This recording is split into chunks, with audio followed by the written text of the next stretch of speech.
ब्रह्म मुहूर्त का रहस्य चाहे कितना ही अभागा मनुष्य हो, सुबह 3 बजे से 6 बजे उठकर ब्रह्म मुहूर्त में यह काम कर दो, जो चाहोगे वह मिलेगा। एक समय की बात है, माता पार्वती ने भगवान शिव से पूछा, स्वामी मैंने देखा है कि चाहे कितना भी अभागा मनुष्य हो, अगर वह सुबह के समय ब्रह्म मुहूर्त में उठता है तो वह बहुत सुखी रहता है, ऐसा क्यों हो? मुझे ब्रह्म मुहूर्त का रहस्य बताइए। तब भगवान शिव ने कहा, हे देवी, मैं आपको इस प्रश्न का उत्तर एक कथा के माध्यम से बताऊंगा। कृपया आप इस कथा को ध्यानपूर्वक सुने, और जो मनुष्य इस कथा को पूरा सुनेगा तो वह कभी भी इस अवसर को अपने हाथ से जाने नहीं देगा। ब्रह्म मुहूर्त का रहस्य जानकर पूरा जीवन बदल जाएगा। भगवान शिव कथा को सुनाना प्रारंभ करते हैं और माता पार्वती से कहते हैं, बहुत समय पहले की बात है, काशी में दीनू नाम का एक लड़का रहता था। वह लड़का बहुत ही अच्छा था, लेकिन उसकी एक गलत आदत थी, वह देर रात तक सोता रहता था। उसे जगाने के लिए घर वाले कई प्रयास करते थे, परंतु वह रोजाना सुबह देर तक उठता था। वह लड़का कभी भी 9 बजे से पहले नहीं उठता था। जब वह बालक था तब परिवार वालों ने सोचा कि जब यह बड़ा हो जाएगा तो इसकी आदतों में सुधार हो जाएंगे, परंतु वह लड़का जैसे जैसे बड़ा होता गया उसकी यह आदत और भी ज़्यादा गहरी होती चली गई। दुनिया इधर से उधर हो सकती थी, लेकिन वह लड़का कभी भी जल्दी नहीं उठ पाता था। उसके पिता उसकी इस आदत से बहुत ज़्यादा परेशान रहने लगा था। उस लड़के को ढेरों नकारात्मक शक्तियाँ ने घेर लिया था। वह सभी को पलटकर जवाब देता था और दिन भर उदास रहता था। इसका असर उसके स्वास्थ्य पर भी पड़ रहा था। जब उस लड़के को पता लगा कि उसके सारे मित्र सफलता को प्राप्त हो चुके हैं, तब वह भी ज़्यादा चिंतित होने लगा।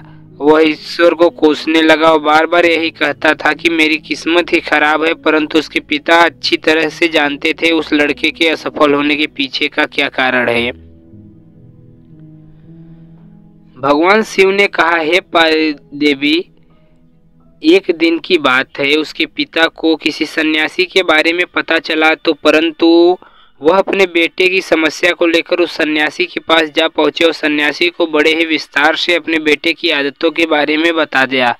फिर सन्यासी ने कहा कि कल आप अपने बेटे को इस आश्रम में ले आए। फिर उस लड़के के पिता ने अपने घर की ओर चल दिए।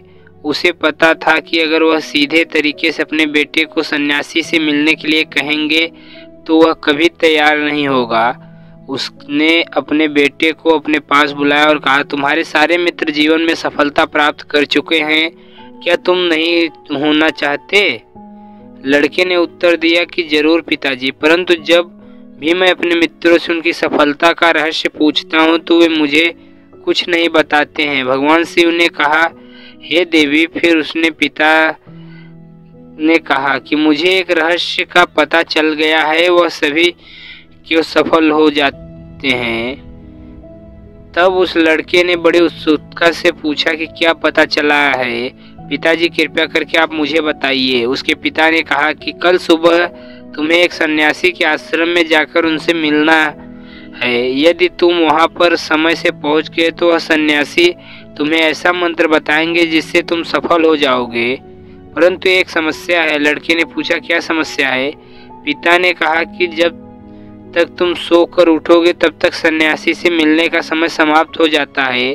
भगवान शिव ने कहा, हे देवी, फिर उस लड़के ने कहा, पिताजी, मैं कल पूरी रात जागता रहूंगा और सुबह सन्यासी से मिलकर आऊंगा।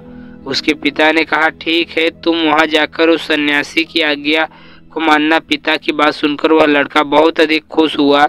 जीवन में पहली बार या रात्रि में वह जागता रहा, परंतु थोड़े ही समय में उसे नींद आ गई। वह सो गया। फिर अगली सुबह जब उठा तो उसे पता चला कि सन्यासी का मिलने का समय समाप्त हो चुका था। उसके पिता ने लड़के की तरफ देखा और कहा कि तुम जीवन में कभी सफल नहीं हो पाओगे, जाओ, जाकर सो जाओ।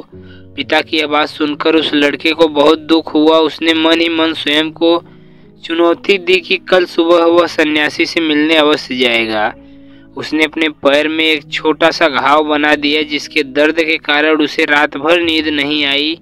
भगवान शिव ने कहा, हे देवी, यह ऐसा पहला अवसर था जब उसने अपने जीवन में पहली बार सूर्योदय देखा था। वह परंतु तैयार होकर सन्यासी से मिलने के लिए चला गया। उसका अनुभव कुछ अलग ही था। वह बेहद शांत महसूस कर रहा था। चलते चलते वह लड़का जैसे ही सन्यासी के आश्रम में पहुंचा तो वहां पर उसने देखा कि सन्यासी और उसके सभी शिष्य ध्यान लगाकर बैठे हुए थे। भगवान शिव ने कहा, हे देवी। फिर जब ध्यान का समय समाप्त हुआ तब लड़का उस सन्यासी के पास पहुंचा और उन्हें प्रणाम करते हुए बोला कि आपके पास कोई ऐसा मंत्र है जिससे मैं सफल हो सकता हूँ? कृपया करके मुझे वह मंत्र बताइए। मैं भी अपने मित्रों के समान सफल होना चाहता हूँ और अच्छा जीवन जीना चाहता हूँ। भगवान शिव ने कहा, हे देवी। फिर सन्यासी मुस्कुराए और बोले, अच्छा तो तुम वही बालक हो। तुम्हारे पिताजी मुझसे मिलने आए थे और उन्होंने तुम्हारे विषय में मुझे सब कुछ बता दिया था। मैं तुम्हें वह मंत्र अवश्य बता देता, परंतु अब लड़के ने जैसे ही परंतु शब्द सुना तो लड़का घबरा गया। उसने पूछा, परंतु क्या गुरुदेव? तब सन्यासी बोला, मैं तुम्हें वह मंत्र बताऊंगा, परंतु अगले 21 दिनों तक तुम्हें मेरी आज्ञा माननी होगी। मैं तुम्हें वह मंत्र 21 दिनों के बाद बताऊंगा। तब तक मैं तुमसे जो भी कार्य कहूंगा तुम्हें वह करना होगा। यदि तुम असफल हुए या कार्य के बीच से तुम्हारा संकल्प टूट गया तो उस मंत्र का असर नहीं होगा। दृढ़ निश्चय के साथ उस लड़के ने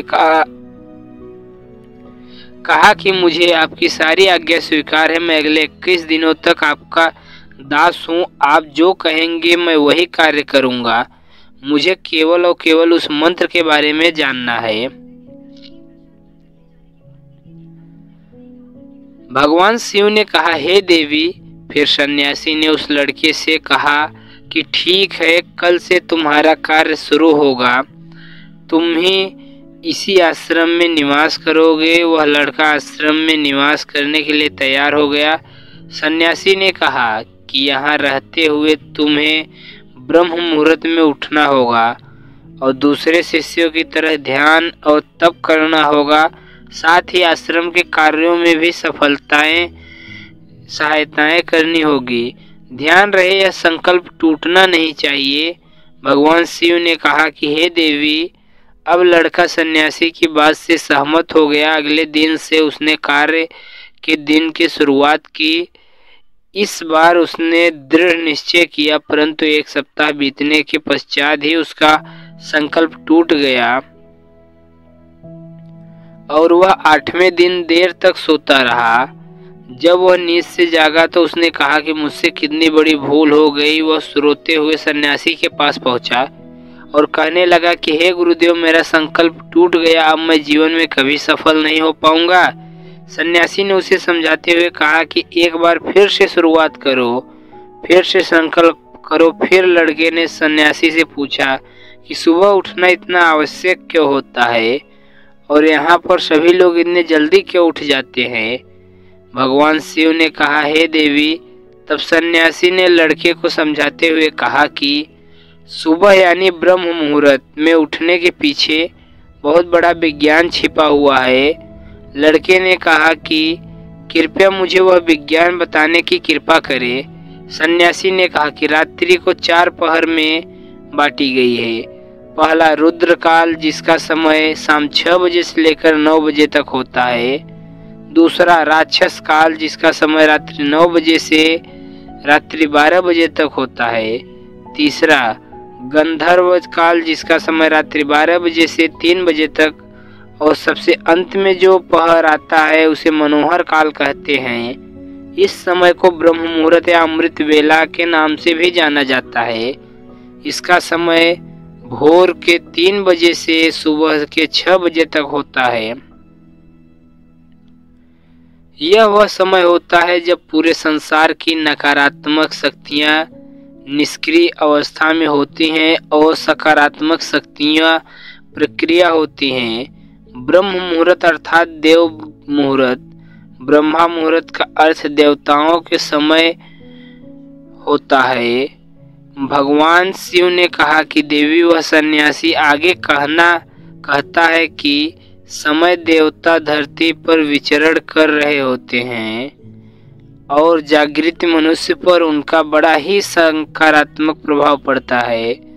ब्रह्म मुहूर्त ऐसा समय होता है जिससे मनुष्य की मस्तिष्क बिल्कुल खाली होती है, जिसमें किसी प्रकार का कोई विचार नहीं होता है, और जब तक समय व्यक्ति अपनी पुस्तक खोलकर पाठ का अध्ययन करते हैं तो उन्हें सब कुछ जल्दी जल्दी याद भी होता है और यह लंबे समय तक याद रहता है। यह ऐसा समय है जिससे हम ज्ञान को समझाने का प्रयास करते हैं। इस कारण आश्रम के सभी शिष्य और संस्कार में बहुत से ज्ञानी लोग ब्रह्म मुहूर्त में उठ जाते हैं। प्राचीन काल में रोशनी की कोई स्रोत होने के कारण लोग अपने दिन का समापन सूर्यास्त के साथ और सूर्योदय के साथ करते थे।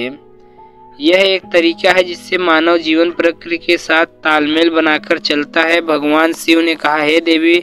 फिर उस लड़के ने कहा, ठीक है, मैं कल से अपना संकल्प फिर से शुरू करता हूँ, परंतु ब्रह्म मुहूर्त में उठकर मुझे क्या क्या करना चाहिए। तब सन्यासी ने कहा कि ठीक है, मैं तुम्हें बताता हूँ ब्रह्म मुहूर्त में उठकर क्या करना चाहिए और कैसे करना चाहिए। सबसे पहले उठकर धरती माता के पांव रखने से पहले धरती माता को प्रणाम करना चाहिए और अपनी दोनों हथेलियों को देखना चाहिए और ईश्वर को धन्यवाद देना चाहिए, उन्होंने तुम्हें आज का सूर्योदय देखने का अवसर दिया है।